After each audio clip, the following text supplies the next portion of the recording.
Well, thanks very much, Miss Pilgreen, and thanks for being a soldier's mom. It's a pretty tough job, but we're glad that you did. If you want to learn more about FirstNet, go to booth 107 and see Miss Pilgreen and the team there. Okay, we're ready for our final panel discussion for this afternoon, and we saved the simplest for last. All right, arguably one of the most challenging issues the Army's got to grapple with is this one that this panel, highly qualified panel, is going to address for us this afternoon, and that's the Army network.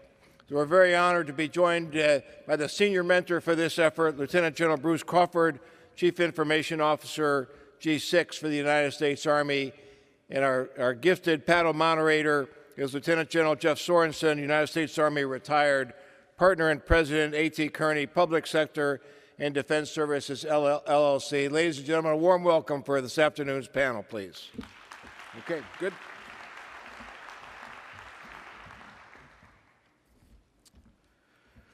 Okay, well, good afternoon. How's everybody?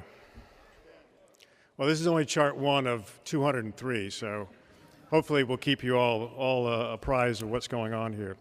But as General Ham said, this is kind of the easy thing to talk about. We're only talking about the network. And if you've listened to some of the other CFT presentations over the last couple of days, it's clear to understand that the network enables all those other CFTs, the long-range fires, the future vertical lift, next-generation combat vehicle, air and missile defense, and certainly soldier lethality. But this, in many cases, the network has been a long time a part of the CSA's vision. When I was there in Bruce's job some years ago, General Casey talked about trained and ready forces for full spectrum operations that were tailorable and networked. First time I'd seen the word network as an adjective. And then you have the current CSA, General Milley, where he talks about improved network functionality is necessary to ensure the American soldier is the most discriminate lethal force on the battlefield. But current efforts to deliver this network in many cases are changing. The problem statement is clear. It's too complex, fragile, and not sufficiently mobile, nor expeditionary, and it certainly won't survive in a peer adversary in a contested or congested environment. So today you're going to hear a little bit about the strategy, which is fairly simple: halt, fix, and pivot, and that the new network will be flat, fast, mobile, and protected. So joining me today on this panel is Lieutenant General Bruce Crawford, CIO G6 as of 1 August 2017. Prior to this job, Bruce was the CG for CCOM. He was the CG for the 5th Signal Command, J6 for EUCOM, the 516th Brigade Commander, as well as the 82nd Brigade Commander. To his right, your left, is Major General Pete Gallagher, who is the Director of AONS, which stands for Architecture, Operations, Network, and Space. He's also the CFT lead for the network. Prior to this, he was the Deputy Director for CJ6 and ISAF. He was also the J6 for CENTCOM, and prior to that was the the DCG, as well as the CG for NetCom. Next to him is Mr. Willie Nelson, who is the CFT lead for Assured, Position, Navigation, and Timing. He is currently the Director of Programs and Technology, U.S. Space and Missile Defense Command. He has spent 13 years in MDA prior to coming to the Army, and in many cases is also a prior space officer for the U.S. Air Force, having 11 years in active duty as well as 20 years in federal service in terms of retirement. And then next and finally, we have Major General Dave Bassett, the PEO C3T. Dave is probably what we might call a utility acquisition officer. He's been the PEO GCS, he's been the Deputy PEO CS and CSS, and he's now the PEO for C3T. He's in many cases worked on every combat vehicle, engineered vehicle, logistics equipment, now WIN-T, and has been responsible for working with all the major systems over the last few years: JLTV, MRAP, AMPV, Stryker, and Abrams and Bradley fighting vehicle upgrades. But for the most part, you have a lot of signal officers here. And in many cases, you have two that are probably not here, although they're not signal officers, and that's Major General Jim Mingus as well as Major General John Morrison, who have been part and parcel of bringing this together. So I hope today you get a feel for, as you walk out of here, you'll be able to understand what you see up here.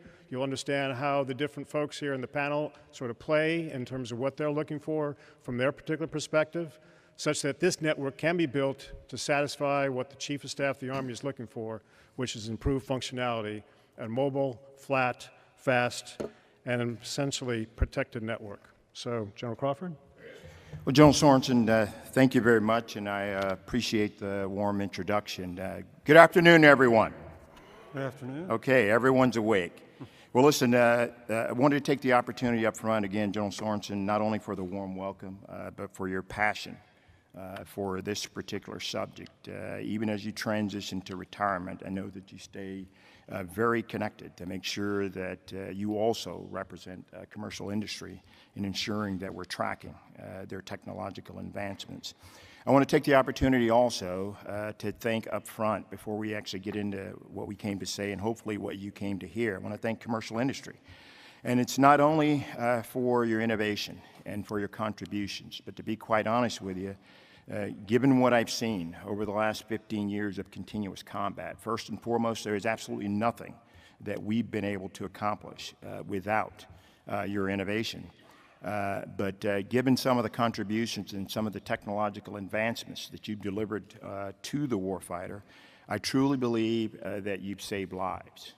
And I really mean that, especially after spending and having the honor and privilege of spending 3 years in Army Material Command, where I had a chance to see your work up close and personal. And I think you should be justifiably proud of that. I think we also have some members of personal and professional staff and members of Congress that are here, and they deserve a lot of credit for where we are right now, with their persistence and their coaching to this team. I think we've had probably between 25 and 30 engagements on the Hill over the last 6 months, specifically discussing the network.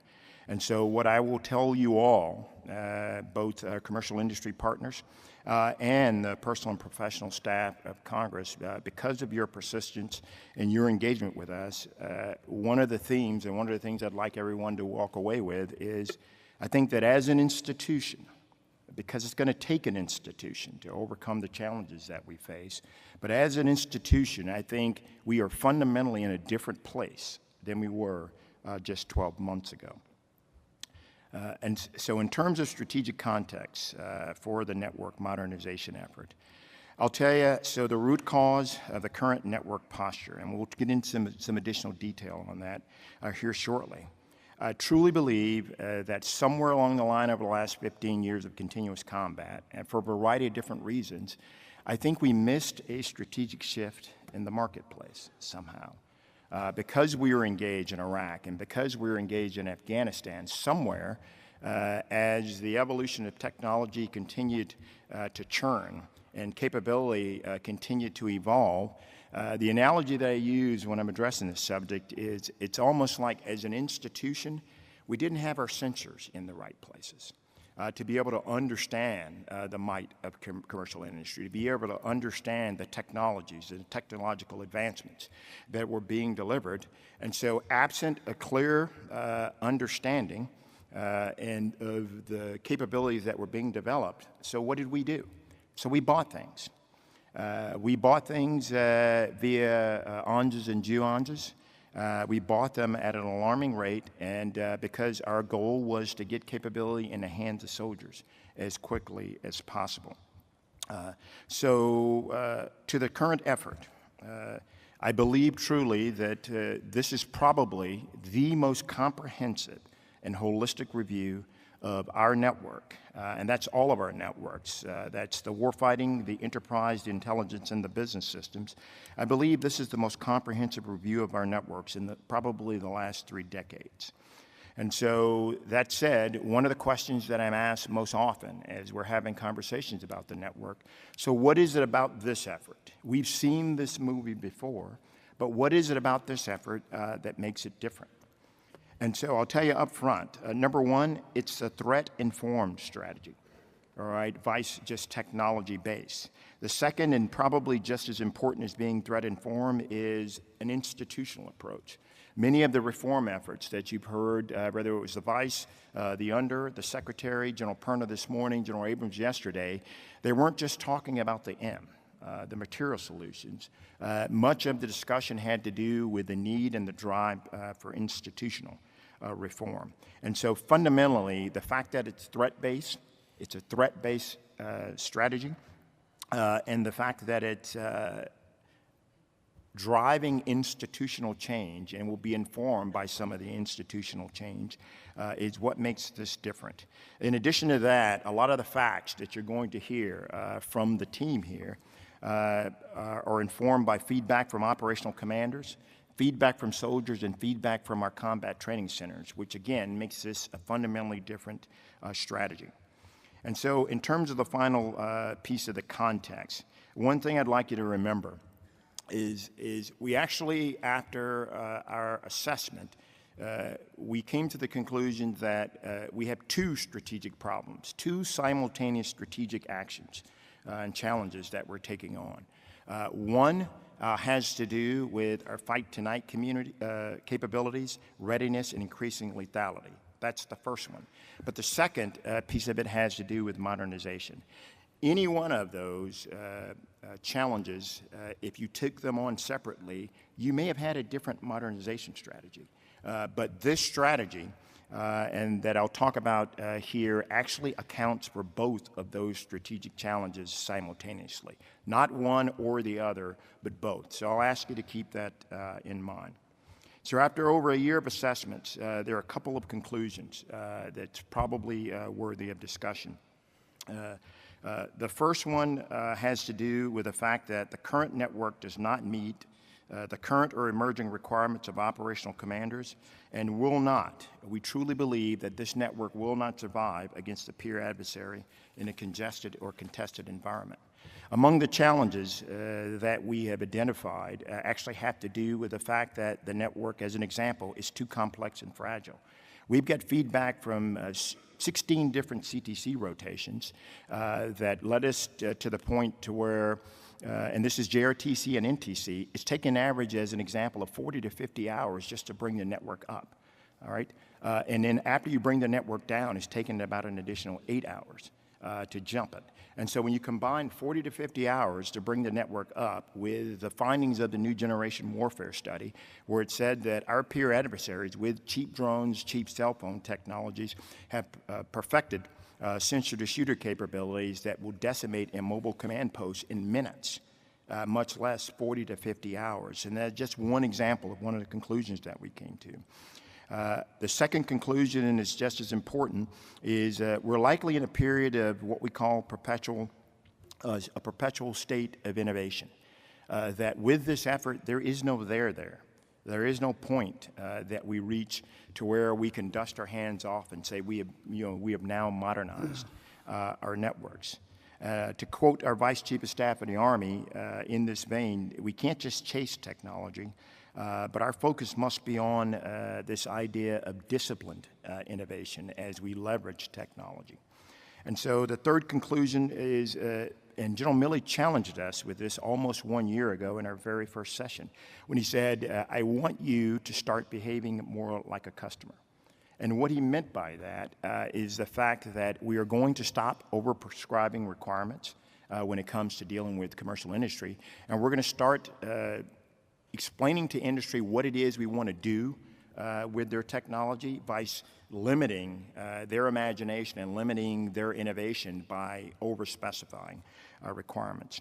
And one of the last things in terms of conclusions that we came to institutionally, and I fundamentally believe this, and I think this view is shared by all members of the panel and all members of our team, but institutionally, I think we lacked a common understanding of not only the advancements of commercial industry, but also the capabilities and capacity within the research and development and the S&T communities inside the Army. And so those were kind of four of the major conclusions and some of the shortfalls, and I'll close with this. In terms of the network modernization strategy, and many of you have heard this, it's really got three phases. A targeted halt intended to halt programs that do not meet the requirements of operational commanders. And we spent a lot of time with senior leadership of the Army defining the objective state. So I look forward to questions on that.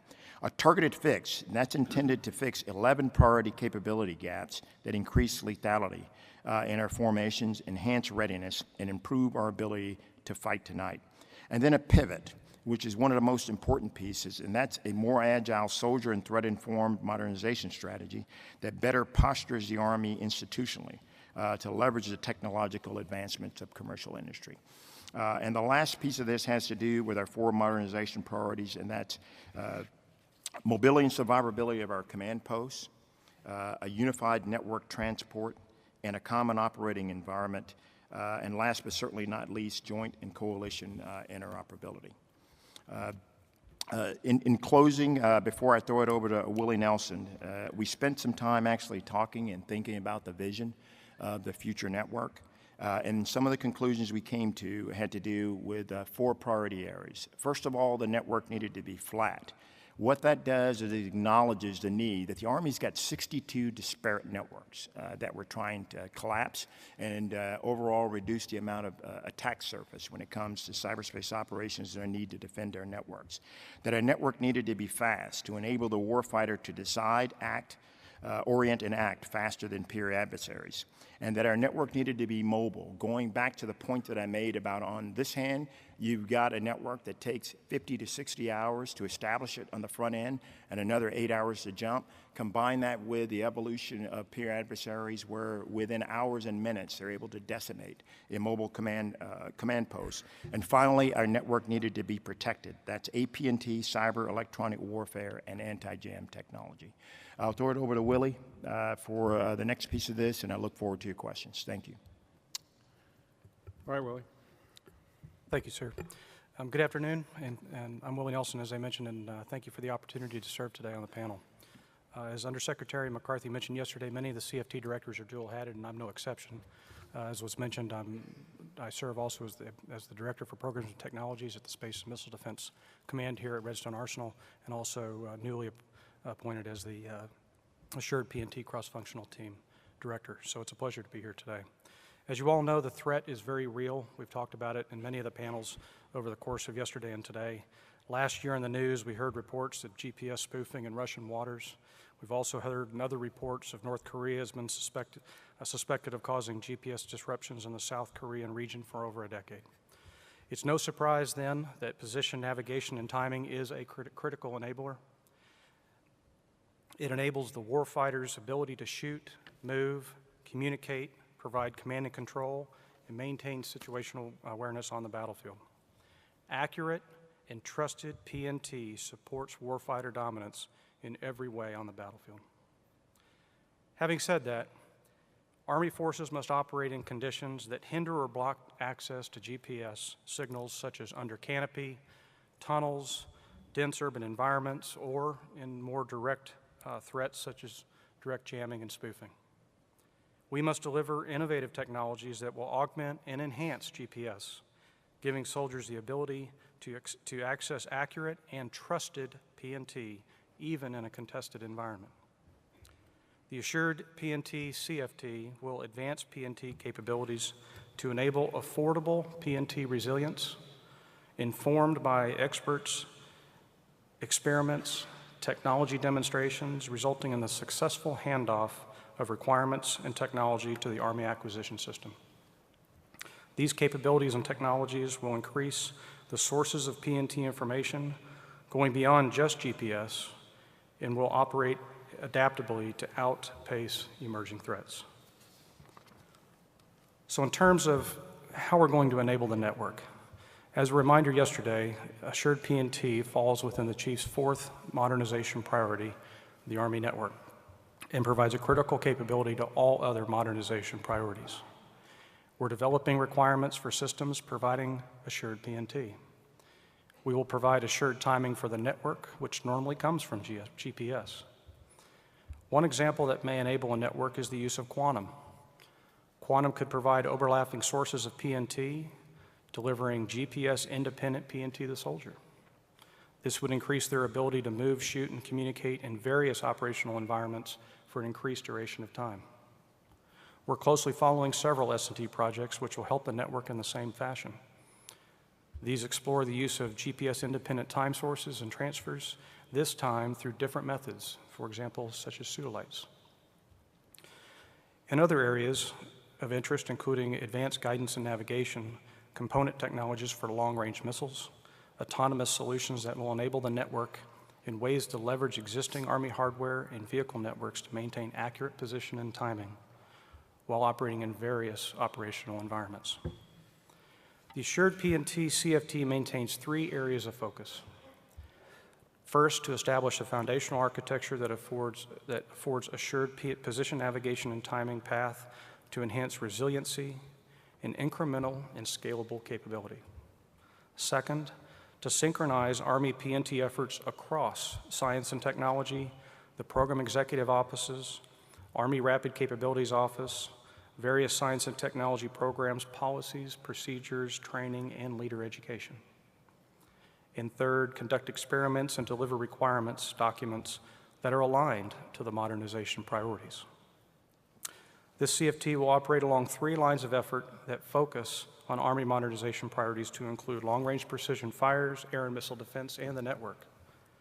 First, we'll enable the development of fielding a platform and soldier position navigation and timing capabilities. Secondly, provide infrastructure and alternative navigation solutions across the battlefield to ensure resiliency. And third, increase the situational awareness across the radio frequency spectrum to enhance timely decision-making for commanders.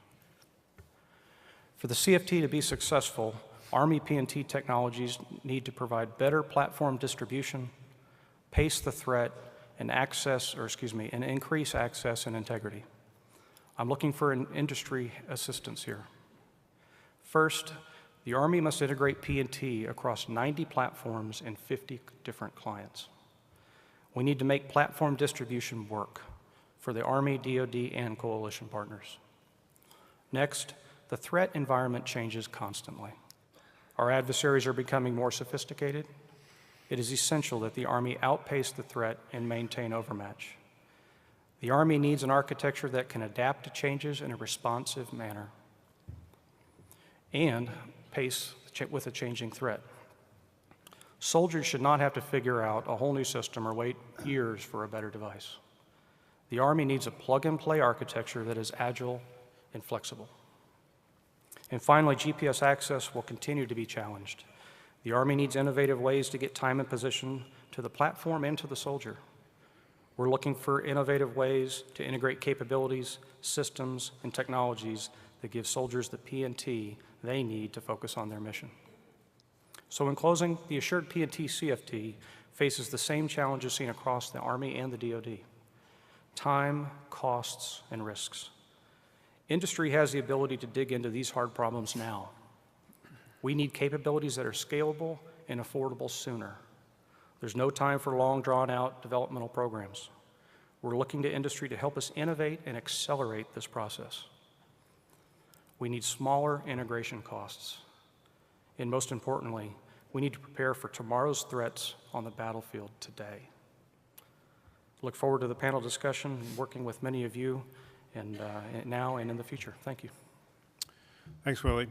Okay, Pete, you want to talk about the network CFT? Absolutely, sir. Well, good afternoon, everybody, and to the great city of Huntsville and AUSA. It's truly an honor to be here as the network cross-functional team director.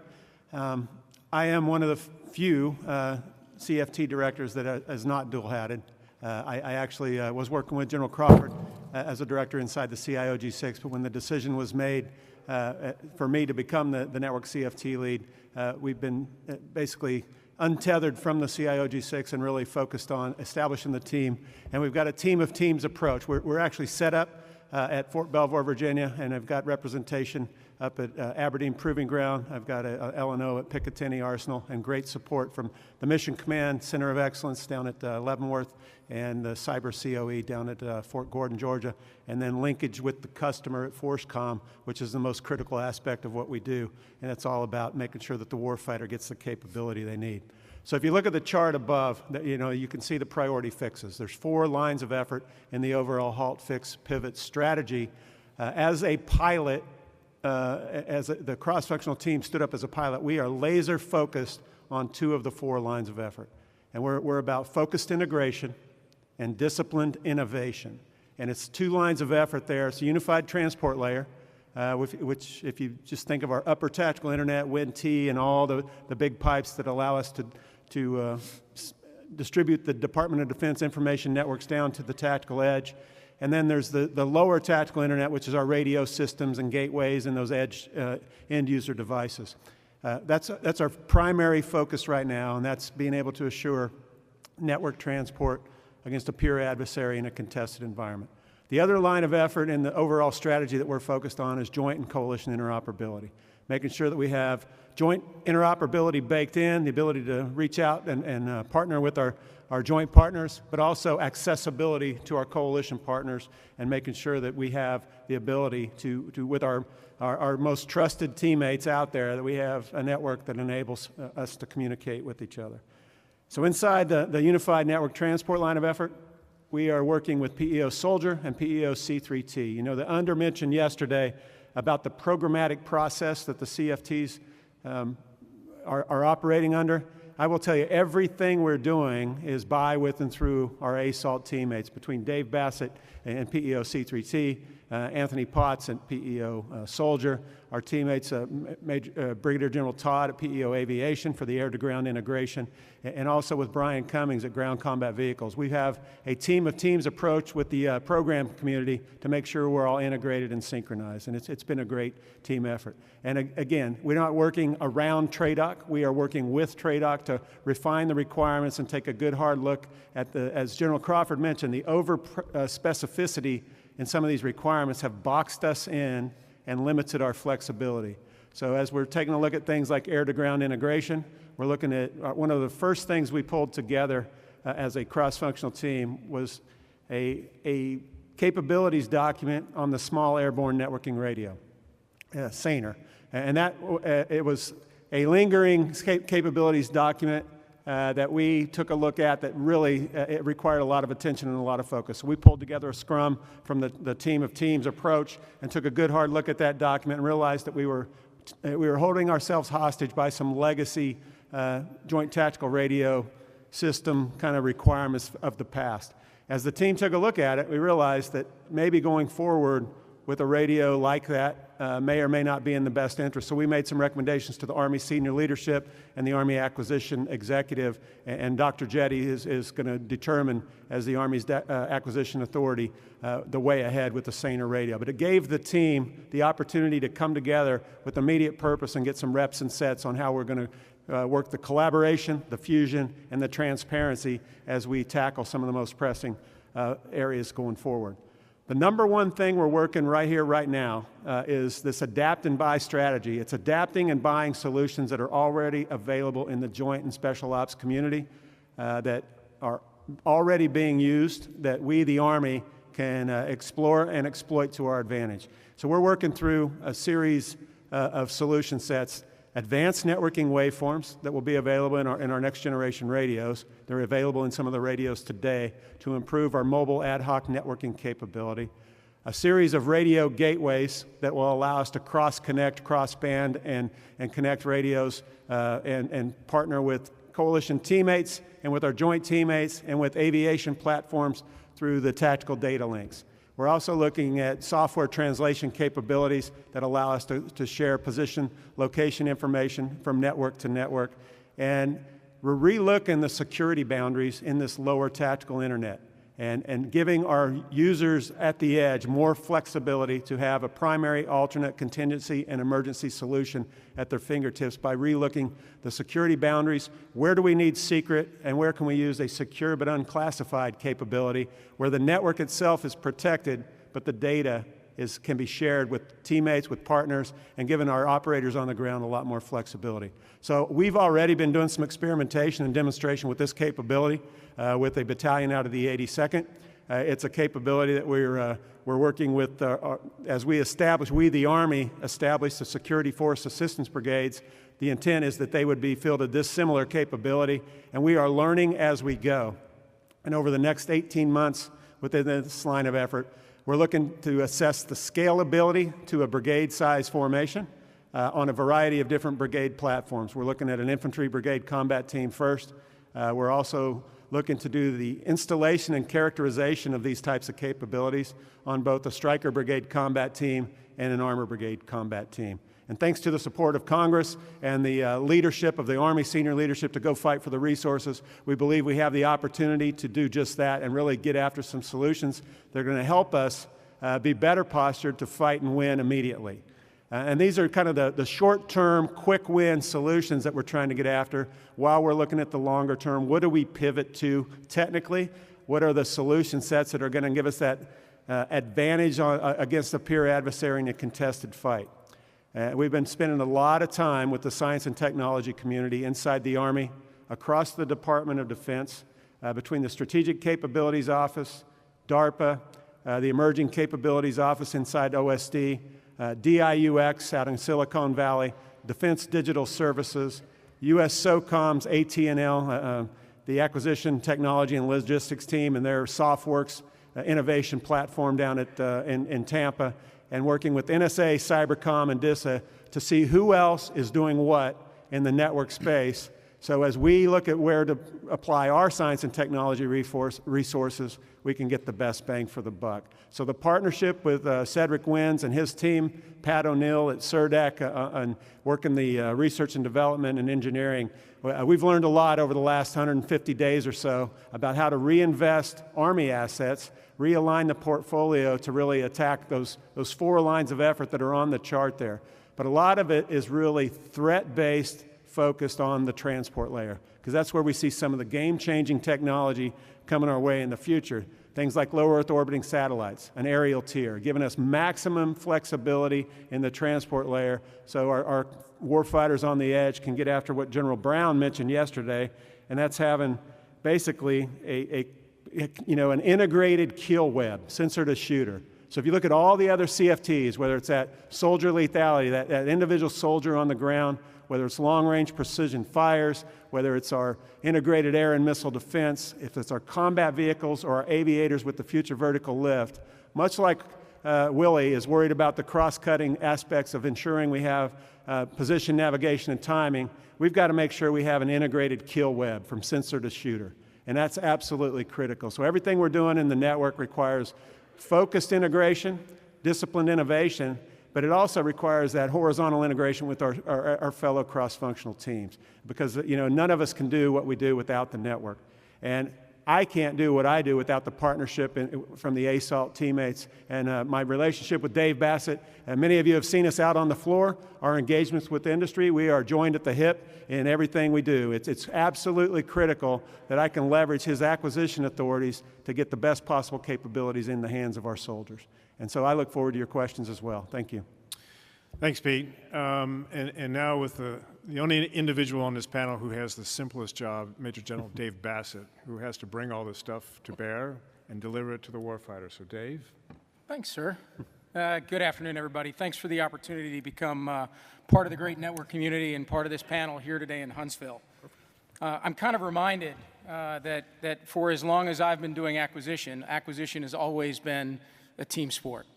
It's always been one where you have to find your partners in requirements and in logistics and in sustainment in funding to get anything done across our community.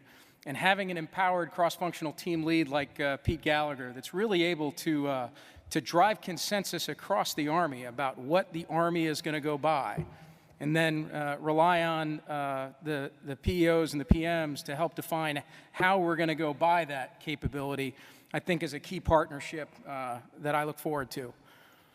Now, I have to admit that this AUSA falls in the middle of March Madness, in the middle of the basketball tournament, and I'm a proud Virginia graduate. Hey, stop it. So now, what you may not know is that our coach, Tony Bennett, who is not actually Willie Nelson, but I'm sorry. This was really dull panel. They told me to lighten it up. But our coach, Tony Bennett, is a man of great character, and one of the things that he has instilled in his team is the importance of teamwork and unity. And he uses an African proverb, and when he talks about it, he says that if you want to go fast, go alone. And if you want to go far, go together. And so we're going to try to do both of those things at the same time, but we realize that we will not go far. We will not create enduring modernization of the Army's network unless we do all go together and work together. And so that's a key part, I think, of what we see going forward. Not everything which was in place prior to the recent network studies and assessment is not consistent with our future network. And so what we've done with our team and with the team of teams is to identify those things that we're headed in the right direction so that we can continue or complete them. We want to adapt and adjust those things necessary to meet near-term warfighting operational requirements. And some of the near-term fieldings that you see in support of the Security Force Assistance Brigades and other capabilities are part of that near-term readiness impact that we're going to make with some of those purchases.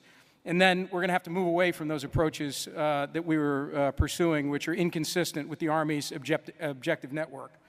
And so that really does align with both HALT and FIX and Pivot, and we are working those things together.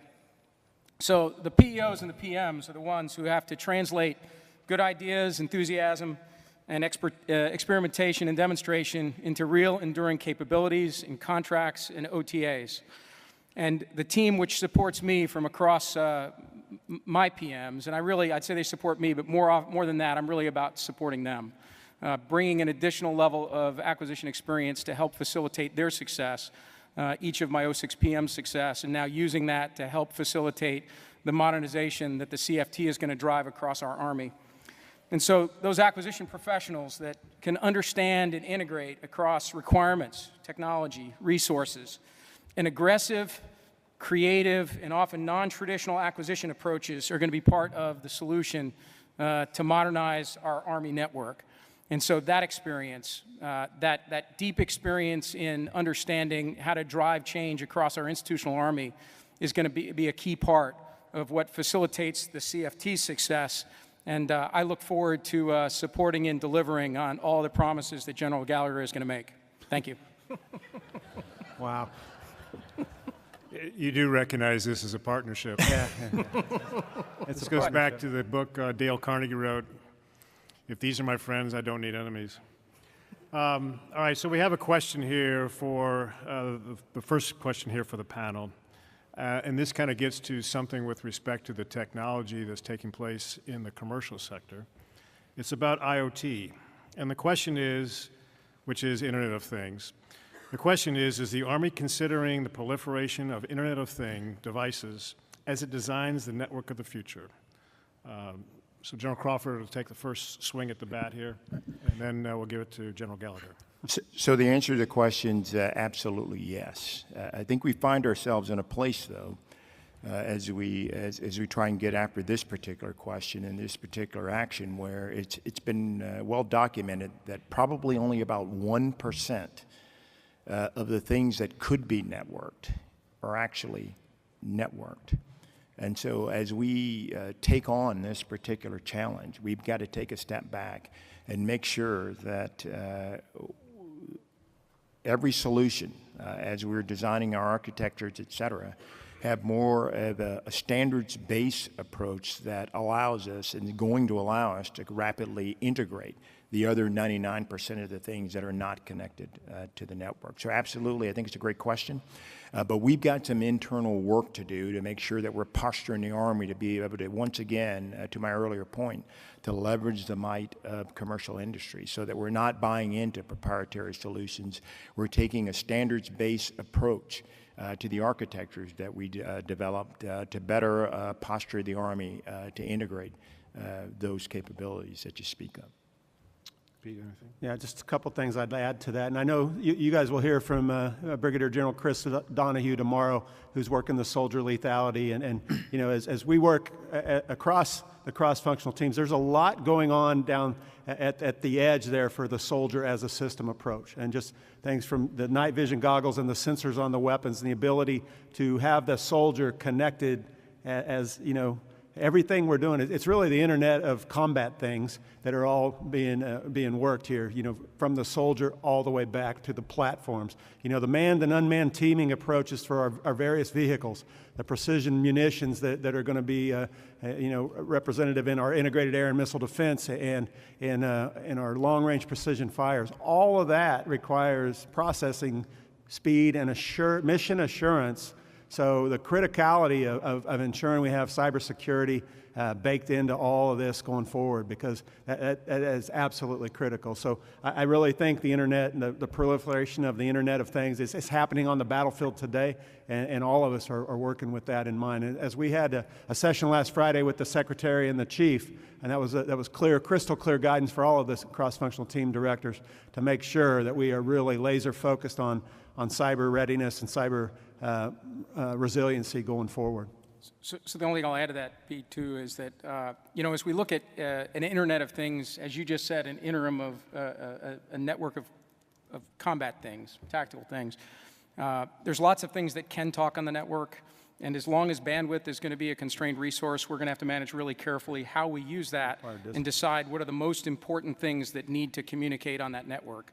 Yeah. You can add data to almost anything, and when you do, you're going to add some degree of complexity, and you're going to have a requirement then to secure that. And so beginning to prioritize what goes across that mission command network and what we choose to turn into part of that Internet of Tactical Things, I think is going to be critically important. So one of the things we've heard about for the last couple of days is this fail early, fail fast, learn from those experiences. And so this question is all about how do we do this best with the network? And so this is for General Gallagher and General Bassett. As the Army quickly iterates material solutions to network issues, how do you prepare the Army, Congress, and the public to the inevitable setbacks that are likely to occur as you fail early and learn fast? And how will you mitigate the effect of rapid iteration on joint and coalition interoperability?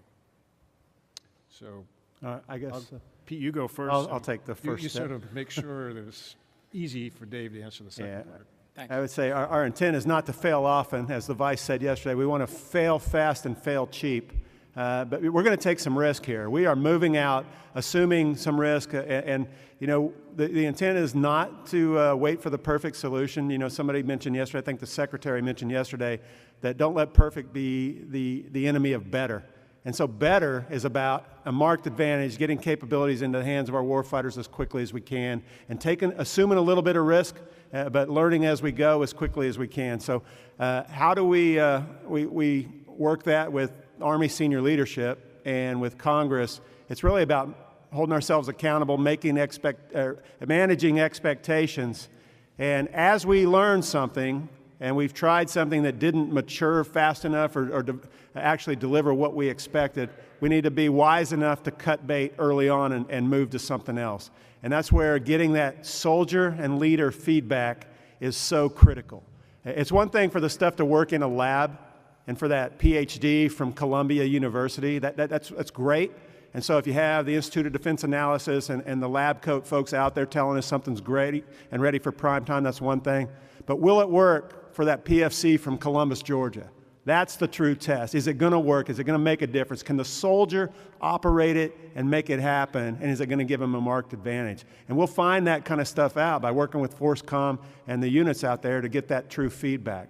And some things they won't know and they won't be able to give us, and that's the scalability piece where the lab work and getting in the electronic warfare assessments and the cyber assessments, that will give us the ability to kind of see where we go forward. But we've got to take some risks in order to make this happen.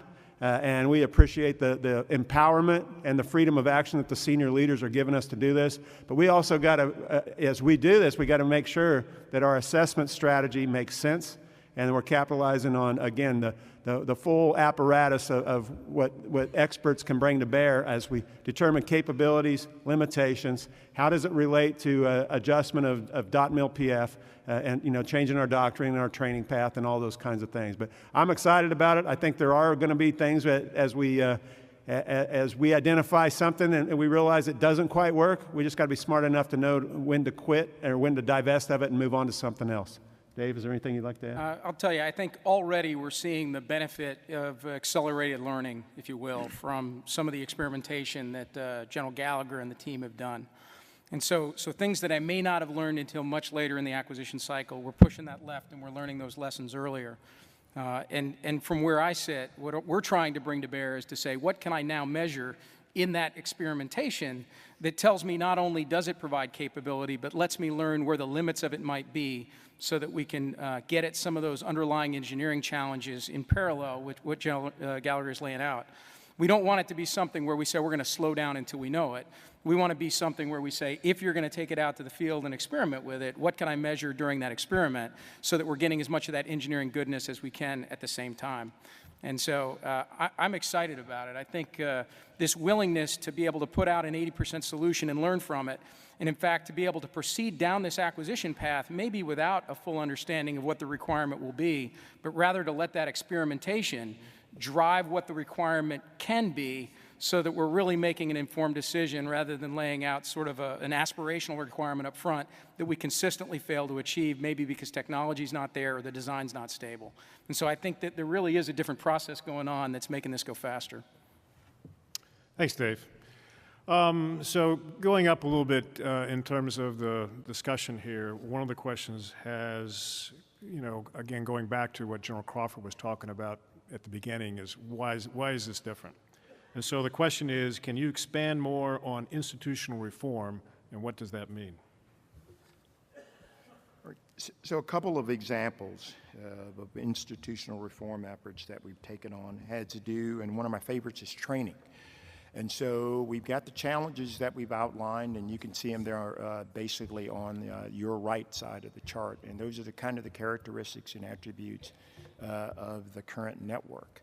And so an effort that's ongoing right now is John Morrison and Rob Edmondson down at Fort Gordon, and as a part of TRADOC, are partnering with Randy Taylor out of AMC and CCOM to basically extend the range of the institutional training base of Fort Gordon to our post camps and stations. So currently Randy owns what used to be called signal universities, and they were used by local commanders for sustainment training, not sustainment as in maintenance, but to sustain some of the perishable skills required to deliver the network. And so a good example of institutional change is those two have come together, and they have decided that John Morrison will now take charge of those training entities at the various post camps and stations, and that will become an extension of Fort Gordon in terms of his ability to continue to train. Now, the local commander will still actually have the most important vote in terms of what gets trained at that location, but that's one example in terms of institutional change where we're not waiting to be told to do this. This is a result of this group coming together, recognizing a problem, and deciding that this is for the good of the Army. One other one has actually do with policy. And so 8570 mandates that you got to have Security Plus certifications just to go down and change out a printer. And so is that what we really want? How much sense does that make, that we should make that type of investment, or we should pull that up so far up to the top that it hampers our warfighting formations, where literally in order to change out a printer in a formation, the person actually has to have a Security Plus type certification. And so we've recognized, again, this effort that we've taken on over the past year. There's been lots of discovery and lots of kind of introspection in terms of things that we've observed that makes absolutely no sense. Legacy processes that make no sense that we've got to remove in terms of it becoming a burden of integration to our warfighting formations. So those are just a couple of examples from a training perspective and from a policy perspective, and there's much more to come. Okay, and in that vein, there's been some questions that have come up about these CFTs, in terms of their duration, in terms of what they are and so forth. So Pete, maybe Willie, you can give some insight to this. The question is, what is the expected duration of a CFT director assignment? Will it approach the 4-year tour of duty in length of time that PEOs and PMs have for continuity and to reduce the churn? That's part one. And the second part is, will the Futures Command continue to oversee programs after they transition from prototype and prove out to program of record and fielding? So the first question, how long do you think you're going to be there? Go ahead, Willie. And the second question is, what happens when it gets done? And is Futures Command still involved with sustainment part? So I'll let Willie answer this first, since he's already the second assured PNT. There's a good story there. I think the Secretary mentioned yesterday, or excuse me, the Under mentioned that it's a pilot program. I think IOC for Futures Command, he mentioned this summer. The CFTs will continue to operate in that pilot status, be brought up underneath the organization as a Futures Command, and then we'll evolve. I think he mentioned others might spin off as a result of that. We might reach nirvana in one or two of these and be able to shape that in a different direction. So I think a little unknown, but I think what we do know, what was announced yesterday, is the stand up and heading forward of the Futures Command, and how that'll be the umbrella of which we all operate. And again, we're all, I think General Gallagher mentioned it earlier, was like his organization within P&T, we support many or all of the PEOs, and I've got folks both at Aberdeen Proving Grounds in the building in DC, here at Redstone, obviously several PEOs here and up at Aberdeen that we support. That will not change. Those PEOs, those RDECs and DECs that are out there all have expertise that will be leveraged as part of the CFT. So whether it's enduring for more than a year or to some future point in time, I guess we'll all see. But I think that's as much as we all know as far as the duration. I think your question as far as the enduring, from the CFT perspective, my job is to try to get us to requirements, get those requirements written, defined, understood. As we mentioned earlier, get some testing and some demonstrations and exercises going to work through some of these technologies and see if they're going to hold, and then hand that off to the acquisition community to manage that and field that. The sustainment of that will be done no differently, I see, at least from my perspective, any differently today than tomorrow. General Gallagher? The only thing I would add is just, I mean, we all had the opportunity and the privilege to be selected for these jobs here as cross-functional team directors. Some of my counterparts will actually transition this summer.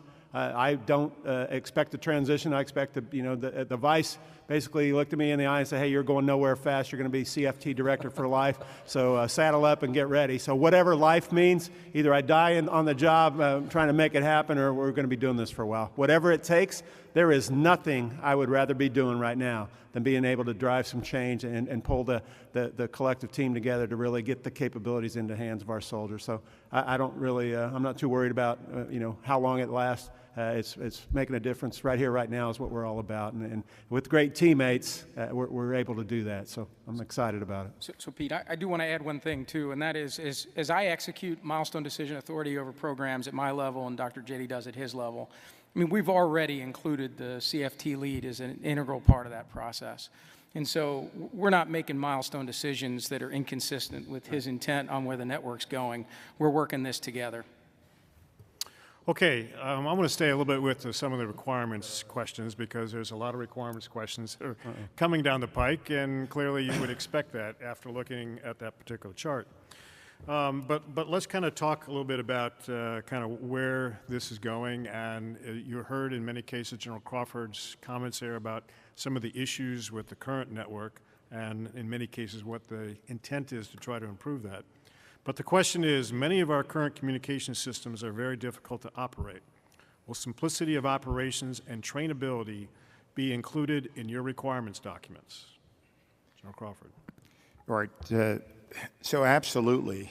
One of probably the most reported on in terms of feedback from the field, I'd say over the last 3 years that I've been paying very close attention to this from my time at CCOM and now in the current position, has to do with reducing complexity, reducing the burden of integration in our warfighting formations, looking into General Abrams' organization to make sure that when we have 17 different software baselines on the street, that we're taking making the effort to do what Gary Martin started and what Dave has taken on to reduce that to 2. Overall, taking the opportunity to get after enterprise software so that we're not doing things like, and I know Randy Taylor is taking this on, still mailing disks to patch our systems in our formations. And so absolutely, and I know the rest of the team here will have some comments, we absolutely have to aggressively, very aggressively attack opportunities to reduce the burden of integration in our warfighting formations. Most of the challenges actually have to do with the evolution of things like mobile ad hoc networking and have to do with the evolution and the birth of software-defined ... pick a thing and it's software-defined. I've said many times that the institution that we're a part of right now is a hardware-based institution where based on the drivers from commercial industry, you've driven it to software solutions. And so we've got to adapt the institution to be able to capture that and account for that so that the young majors and captains and lieutenant colonels and brigade commanders don't have to deal with that burden of integration. So absolutely, we're taking every opportunity to make sure that we're simplifying things. And I know that Dave's team has also done things with WinT where they've gone from 19 steps in some of the capability, and they brought it down to 3 steps, and one of those steps is actually turning the box on. And so lots of opportunity here, but we're laser focused in making sure that we're reducing complexity in our formations. Yeah, for a long time, we were adding functionality as part of what we were doing to add capability to the network, and we weren't as worried about usability. And I think now we've kind of turned that corner where we're trying to look at what can we make simpler, what can we make easier to use, what can we automate, and what can we make dynamic in terms of the amount of touch that it takes for signal soldiers and operators to fight the network. And that's clearly on our minds as, it's in the requirements, but it's also, I think, in our mindset on how we execute the technical solutions. Okay, staying with the theme of requirements. And this kind of goes back to some of the remarks that I made earlier. Since the other CFTs are critically dependent on the delivery of the network, will the network derive its architecture from the other CFT requirements, or will the network solutions drive the other CFT interface configurations? The architecture word came up. We knew it would. Okay.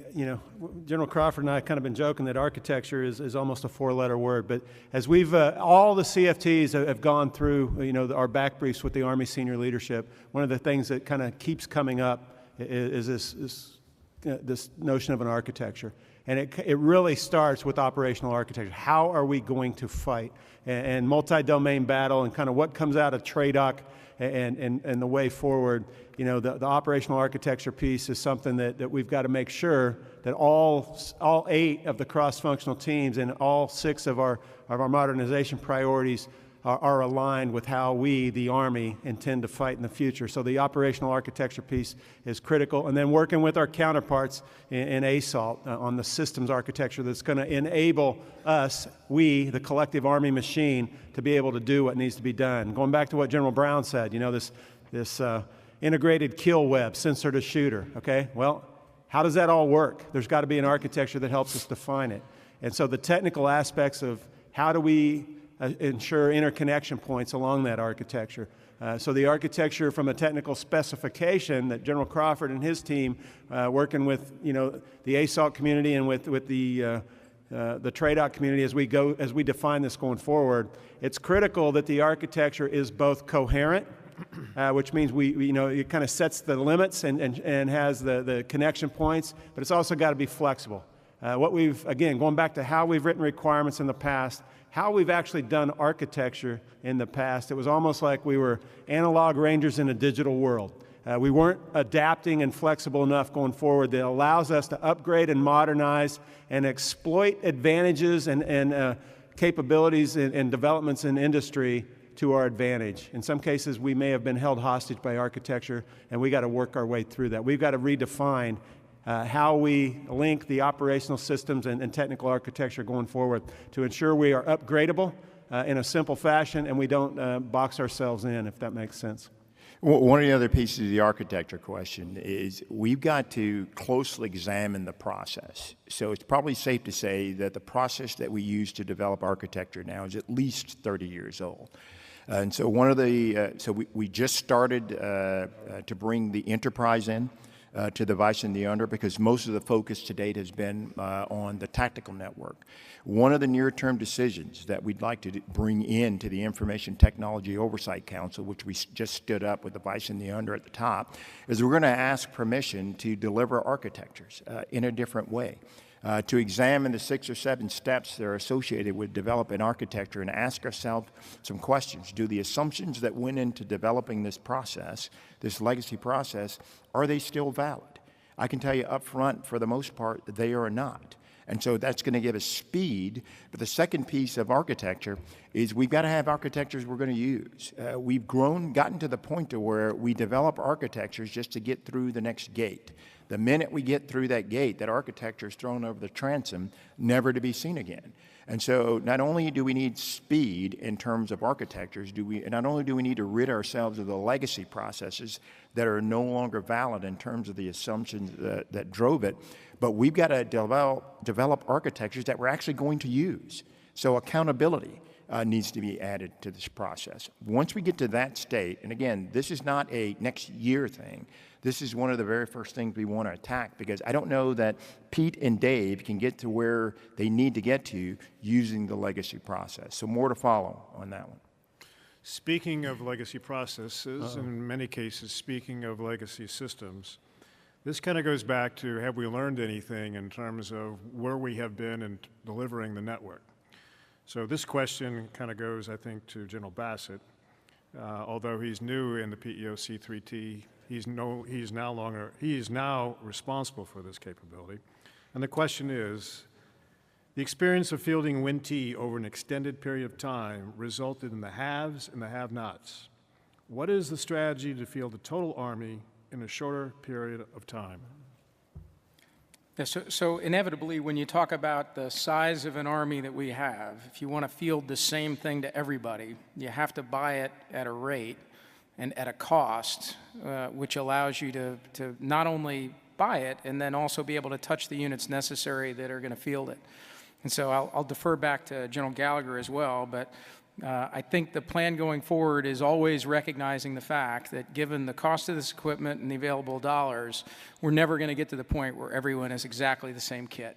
Because if we lay out a program that does that, you're going to be fielding, tomorrow's or today's technology tomorrow and the day after that and the day after that. I mean, not everybody in my family even has the same version of an iPhone, right?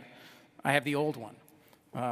But the point is, if I went to buy everybody the newest thing every year, either I don't have enough money or I'd end up buying a version that's 2 models back to keep everybody on the same thing. And I think we want to be more agile than that.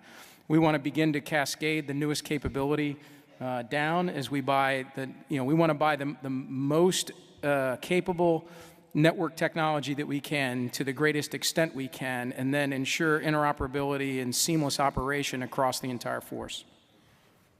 Okay. Dave, thanks.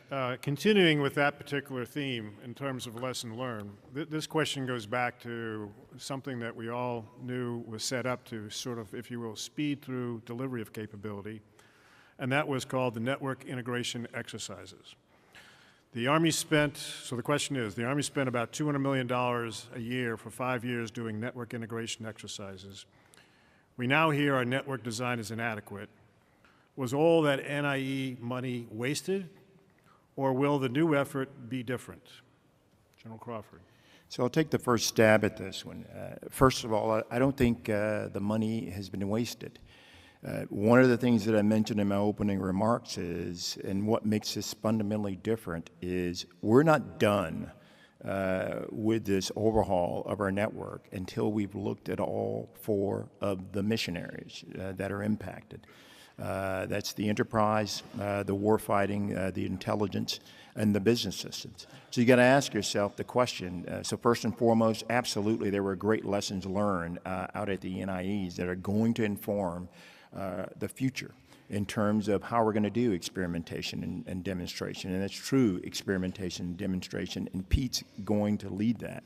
But I don't view, having been in the building when a lot of very bright individuals kind of hatched the idea of an NIE, I don't think the money was wasted. I think what ended up happening with the NIE was what it was doing in the last iteration was not specifically what it was intended to do early on in terms of a thought process where you're going to bring operators and developers together.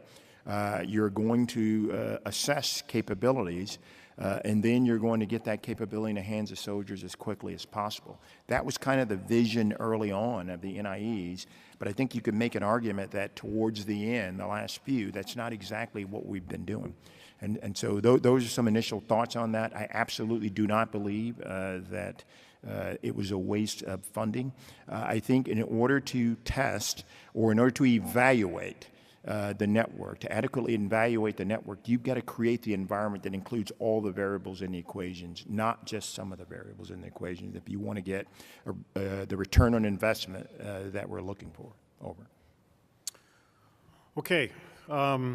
So again, staying with the theme of delivering capability, this question is about joint and combined teams. And Dave, I'm going to give this back to you because in some cases you're involved with delivering this, but at the same point in time, I would ask General Gallagher or even Willie to sort of comment on the requirements piece of this question. Across the PMs, what is the synchronization process to tie into the joint and combined team for the network of the future? And do we pull the other forces along or do we leave them behind? So in order to answer this question, Pete, I'm going to give you the first shot at it. Talk a little bit about what you're doing, joint and combined force team with respect to requirements, the CFT and so forth. And then Dave, if you sort of speak to what it is you're doing to synchronize the process of delivering it to all those different forces. Okay. So I'll start with the joint aspect of it all. So you know, as we mentioned, adapting and buying is part of the model here. It's about joint and special ops solutions that are already out there or commercial off-the-shelf solutions that are readily available or some of those non-developmental items. Many of these we learn about through our joint partnership. Either the Marine Corps or the special operators on the ground sharing the same battle space, you know, in there as we've worked through kind of joint integration as an Army, making sure that we could cross-connect with our teammates. So on my cross-functional team, in every mission analysis and every workshop we've done up to this point, we've had representation from the Special Ops community and the United States Marine Corps. I've also, Hamish, are you in the room? Stand up.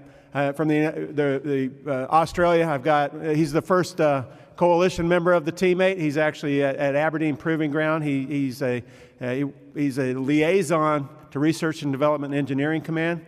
As we stood up as a cross-functional team, General Anderson, the Army's G357, was in a meeting with the U.S. or the UK and our Australian counterparts, and the request was to add coalition teammates onto the soldier lethality and the network cross-functional team. So Hamish was the first one. We have representation coming from the United Kingdom this summer. But the U.S.-UK, the Five Eyes relationship, our NATO relationships are absolutely critical. And that's the things as we're looking at that other line of effort, the joint and coalition interoperability, it is still, you know, having the ability to do what we need to do with our coalition teammates is still far too complex. And we've got some work to do in this space. We believe that some of what we're doing to simplify the network and operate in a secure but unclassified environment and the gateways we're putting into place will really help us at the tactical edge in terms of information sharing and cross-connecting with joint and coalition partners. But it's up at the command post level and back into the enterprise, this mission partner environment. Just as we've been collectively working as a team with Maria Gervais at CACT and with FORCECOM team, you know, General Abrams and his staff to get the 18th Airborne Corps ready to go for a U.S.-UK warfighter. As long as we've been doing coalition communications as an Army as part of a COCOM, it's still far more complicated than it needs to be. And so that's one of the things we're going to go through here as we embrace Warfighter 18.4. We're taking a look at how do we improve, how do we learn and set the conditions for a persistent mission partner environment that, you know, from the enterprise can work down to a coalition joint task force. regardless of echelon, where we need to connect our command post into that environment. But then at the lower tactical edge, making sure we simplify things like the common operational picture, digital fires, and secure voice. To just it's got to be instinctive, it's got to be easy to do, and right now it's one of those things we're trying to attack. Willie, I'm sure that in many cases you're also getting questions from the joint and coalition sort of elements with respect to assured PNT. What are you hearing, and in many cases, what kind of solutions are they looking for as well?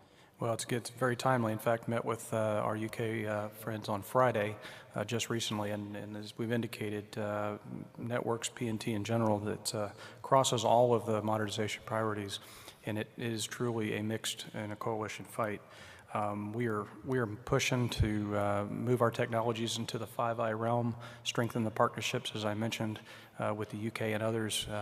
We're moving on that right now. I will say, you know, one of the problems is, and it's the same with much of the network. It's very interesting when you look across the Army that I've got over 500,000 GPS receivers today throughout the United States Army in different models and models of iPhones, so to speak, but they've got to communicate. One of the things we're trying to do is not only do I have 500,000 pieces of equipment, I might have multiple GPS receivers on any one mounted or dismounted, you know, a soldier or on a mounted platform. That's another problem that we're focusing really our initial attention on, is getting after the requirements of consolidating those down to an assured PNT solution, distributing that in a networked way throughout a mounted platform. And therefore, if I can cut down on the number of individual receivers just on a single platform, there's a cost savings, of course, alone in that down the line. But then I've got something that I understand, and I understand the interfaces, and we understand the protection that it's affording, and it can provide that assured PNT to that vehicle or that soldier, for example. So we're really focused on that mounted assured PNT requirement first. That's where we're focused. We'll be moving on to a dismounted situational awareness, and then what we call an enterprise enabling approach for alternative sources of PNT. And so that all with the idea of helping shore up and provide the overall big A on assured position navigation timing. So Dave, you want to then speak to what you're doing with your PMs to synchronize all this and deliver it? Well, I think Pete captured it really well. The only thing I'll add to that is I'm really encouraged by the fact that that the CFT has really begun to challenge where we draw those security boundaries and what exists at what classification level, and then exploring what kinds of interoperability and capability are possible when you challenge those long-held assumptions. And so I think that kind of good critical thinking that's putting some things on the table that in the past were considered maybe in a gray space that we couldn't go in terms of security. I think we're making a lot of progress, and we're enabling some interoperability that would have never been possible. So Dave, one of the questions in terms of this, in terms of delivering capability, the question comes up about ownership of the Army network. And the question is, does the Army own the software that they need for the layers of the network? Yeah, so I think there's when you look at all the software that's part of our network, there's some of it that we're going to own that's going to be written by the government, or where the government owns, certainly owns the intellectual property and licensing.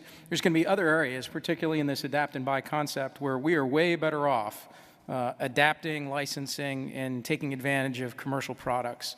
And you see that in our Mission Command architecture that we're pursuing, the Mission Command software development environment that we're putting in place as we converge the stovepipes that are out there into a single common operating environment and framework, where we've chosen to license a commercial product, but that commercial product then has to expose the right application programming interfaces so that other vendors can build software as part of that environment and integrate across the network. So I think it's just not possible in the kind of complex environment that we have that we're going to own everything. I mean, that'll never be the case. In fact, if we tried to do that, we'd be taking on an awful lot of software development risk, writing products that we'd be much better off adopting, bringing into an open architecture environment, and then making it available to all the industry partners that can build on top of that framework. So you've heard the commentary before about open architecture. It's already been discussed in terms of even the future vertical lift. The Vice was talking about the need for this open architecture capability. But in that vein, one of the questions that's come forward here from a standpoint, and I'm assuming it came from an industry partner, is what can we do to really help here? And so I'm going to give this to General Crawford. I think he's got some thoughts he wants to put out in terms of what his needs are, what his thinking is, and where he feels that industry can make a huge impact. So I think,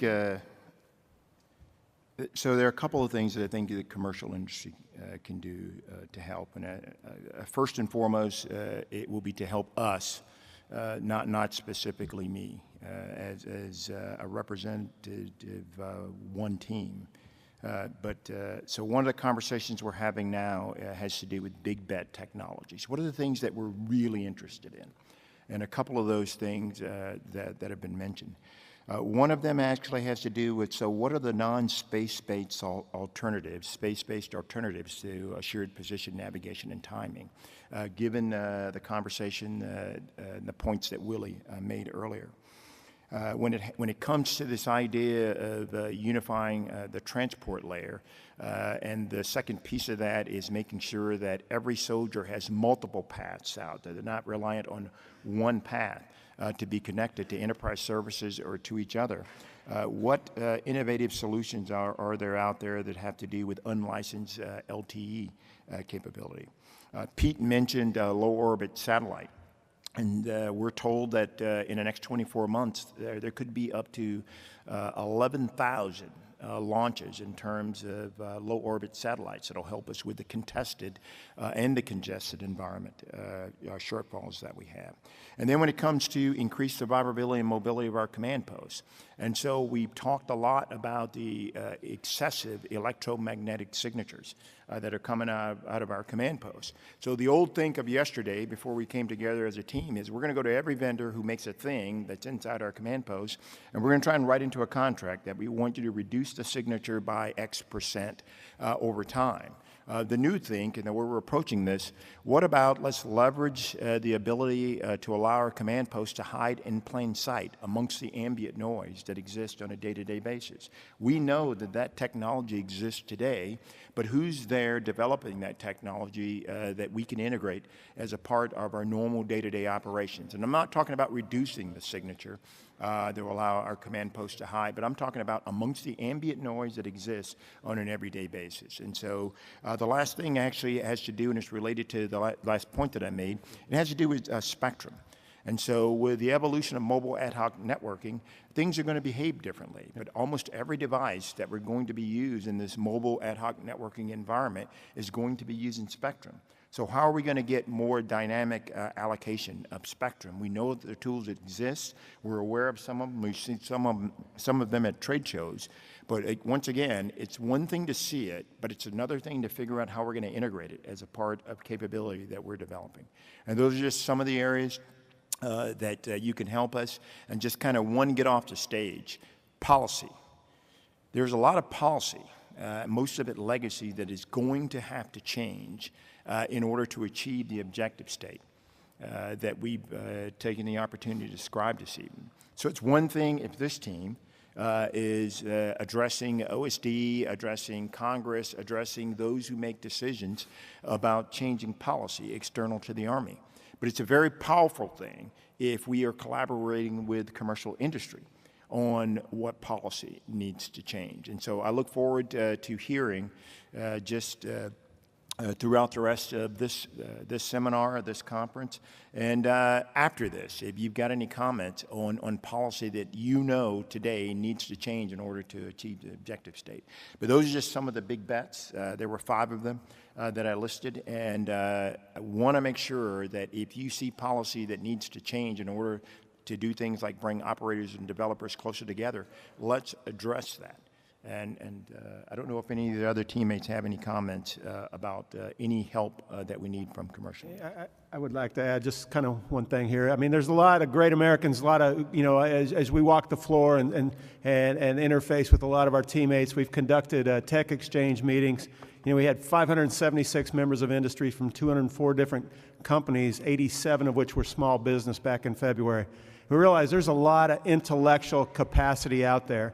And I think where industry can help us is if you have a unique solution set, kind of jettison yourself from the parochial mindset that you have to monopolize the environment and be willing to share for the greater good here, because a one-size-fits-all, somebody owning the entirety of the marketplace is probably not in the collective best interest. So being willing to work with other partners to help us, help you, help our soldiers get the best possible capability in their hands sooner rather than later, I think will go a long way in making a difference. Because with an open architecture as we go forward, that means we want to kind of have the ability to have multiple solutions where, as Dave said, where those, we can give you the ability to provide us solutions that allow you to connect, and I think that will help us quite a bit going forward.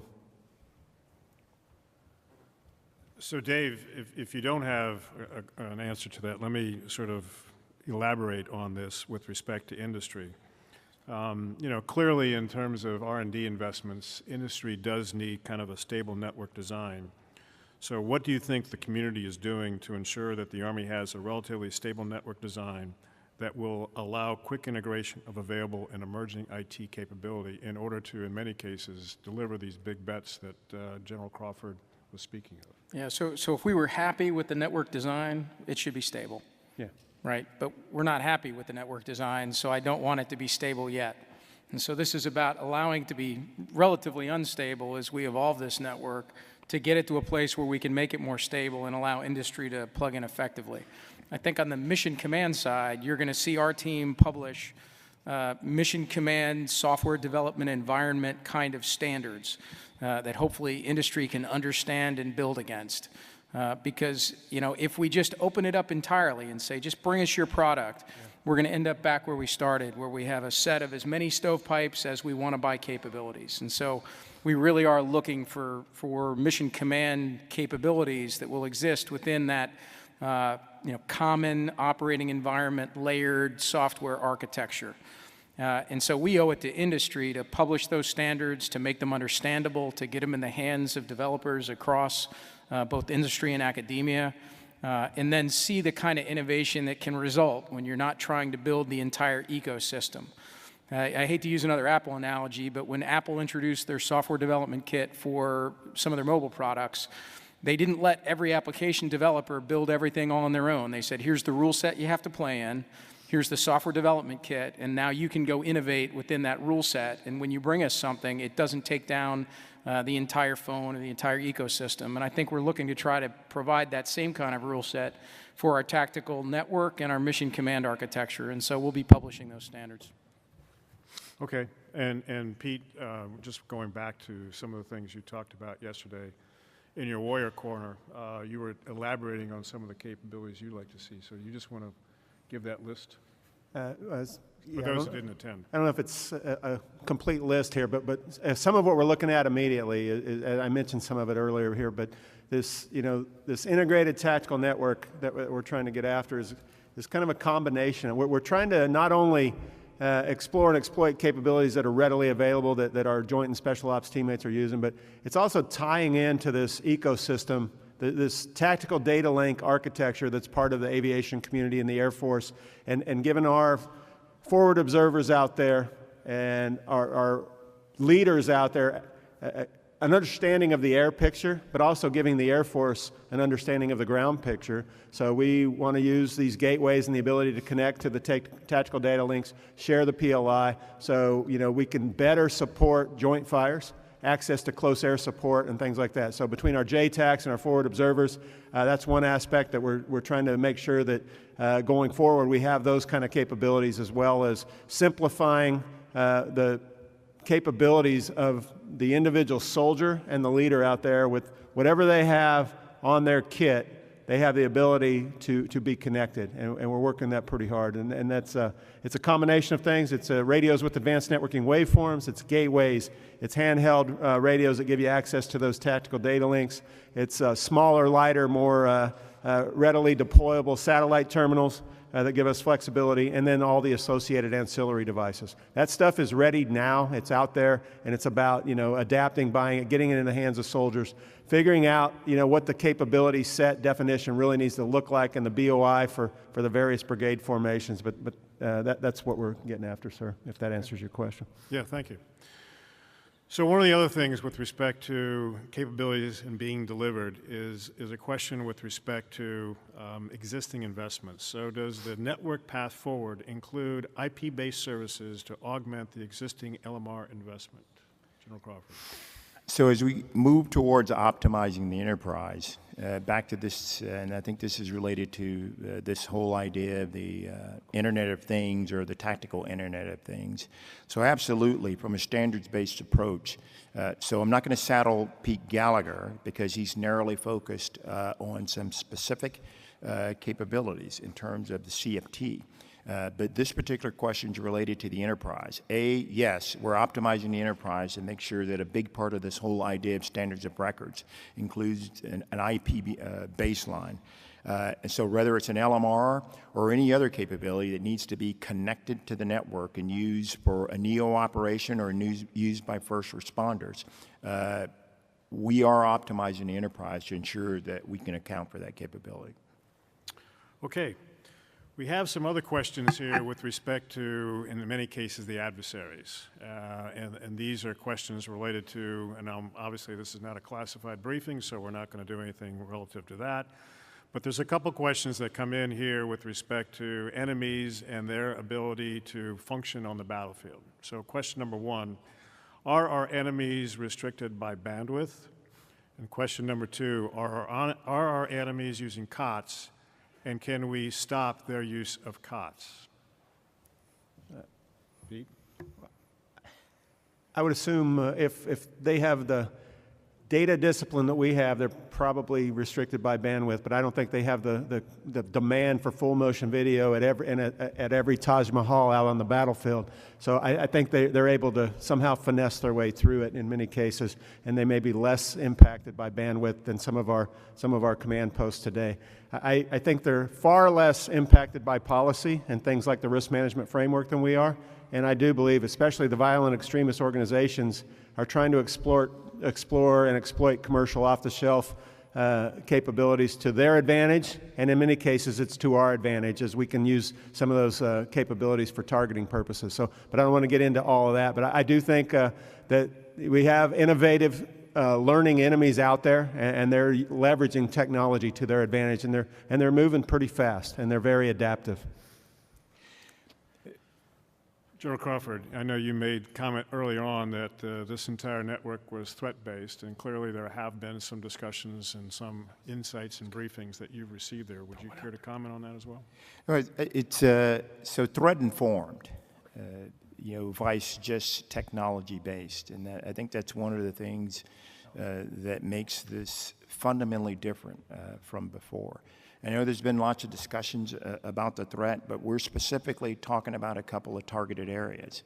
And so cyber is one of the obvious concerns that we have to ensure that the networks that we're building are resilient.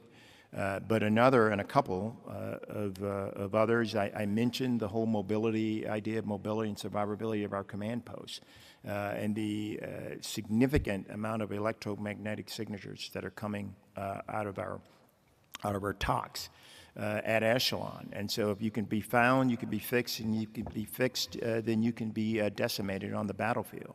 So we're very concerned about that. But one of the others that's of great concern has to do with a lack of a solution to anti-jam SATCOM challenges.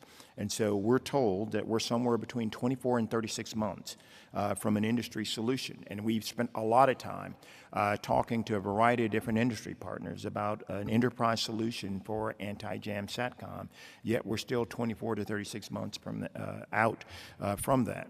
And so from an electronic warfare perspective, from a cyber perspective, specifically looking at lack of a solution for anti-jam SATCOM, of the variety of different terminals that are out there, if you want to accelerate investments, those are areas that I would be looking to invest in. But from the perspective of this particular strategy, we want to make sure that we account for those threat vectors that have evolved over the last 24 to 36 months.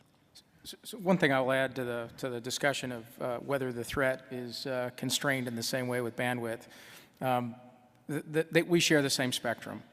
And there's no unique capabilities out there that we don't have access to that we can't consider. And in fact, we've employed significantly more capabilities, which gives us both capabilities, and then we understand the limitations of those capabilities.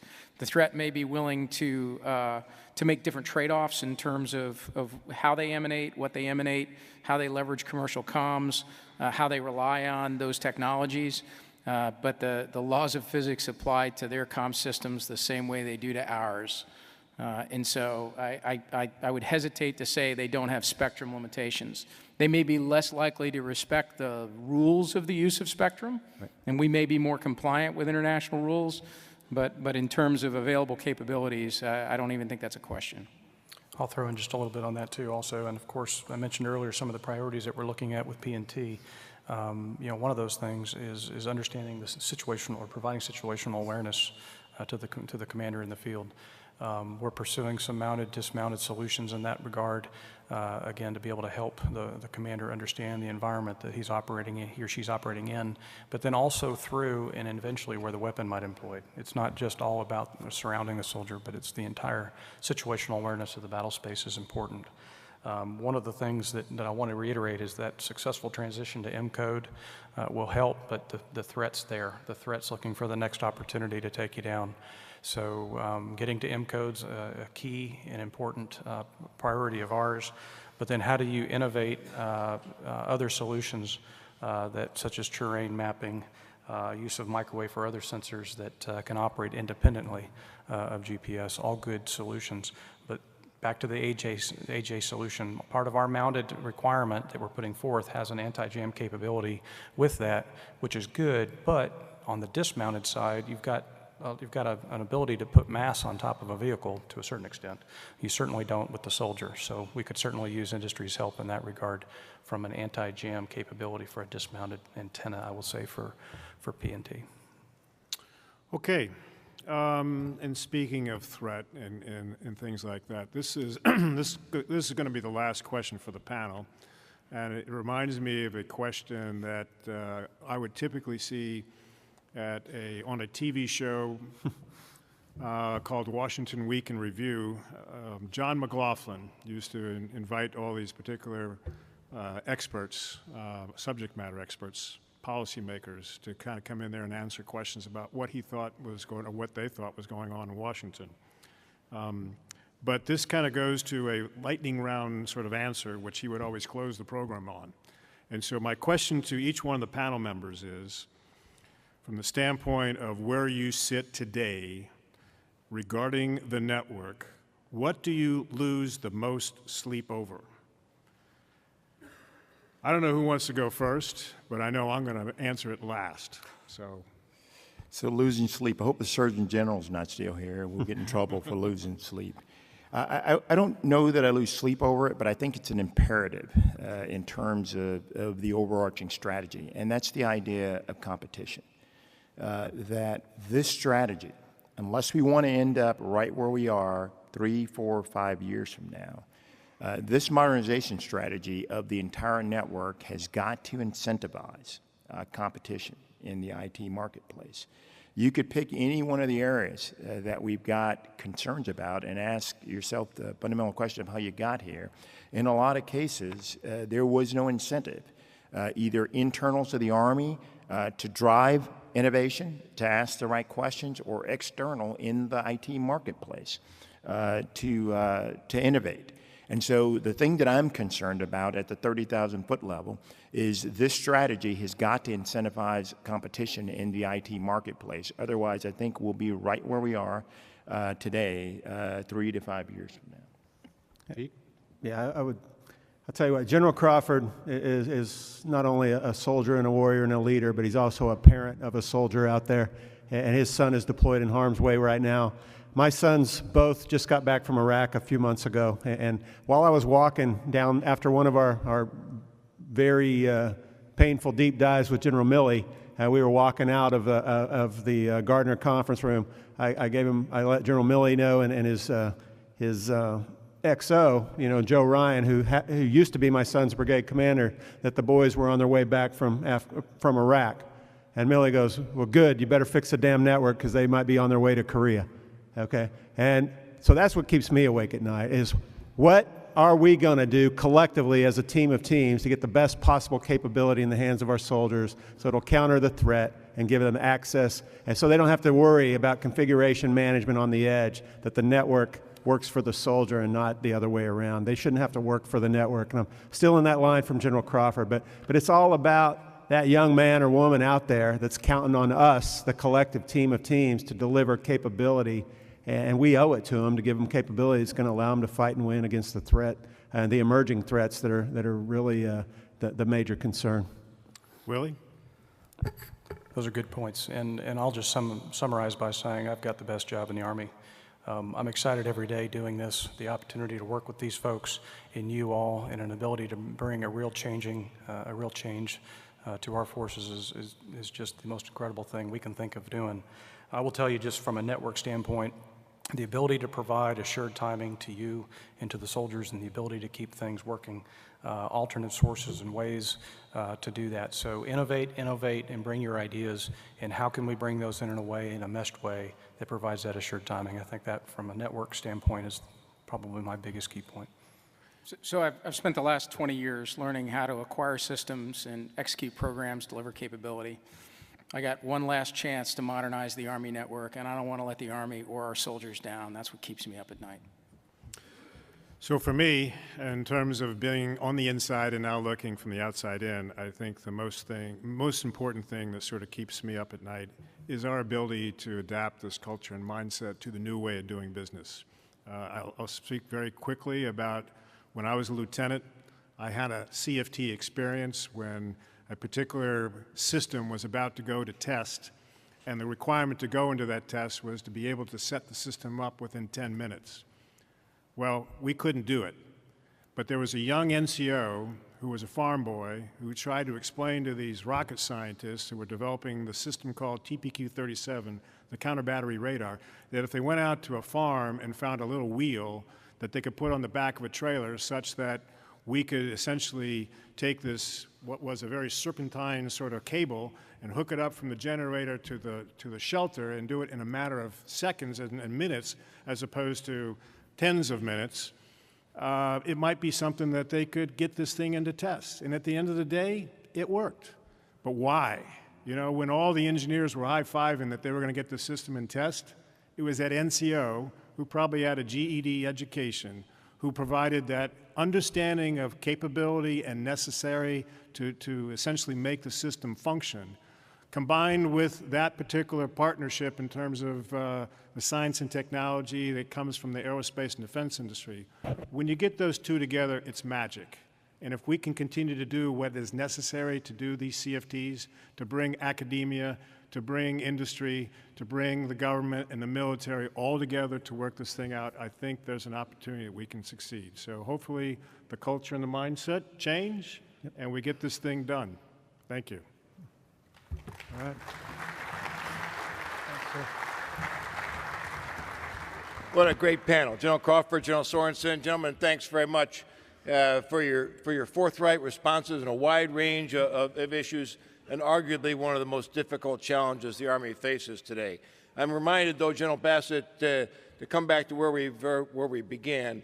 You did exactly what you said in your NCAA bracket. You failed fast, which is so congratulations for that.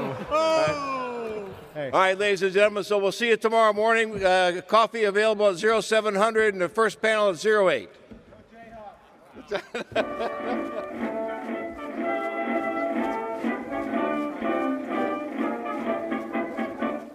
Johnny, get your gun, get your gun, get your gun. Take it on the run, on the run, on the run.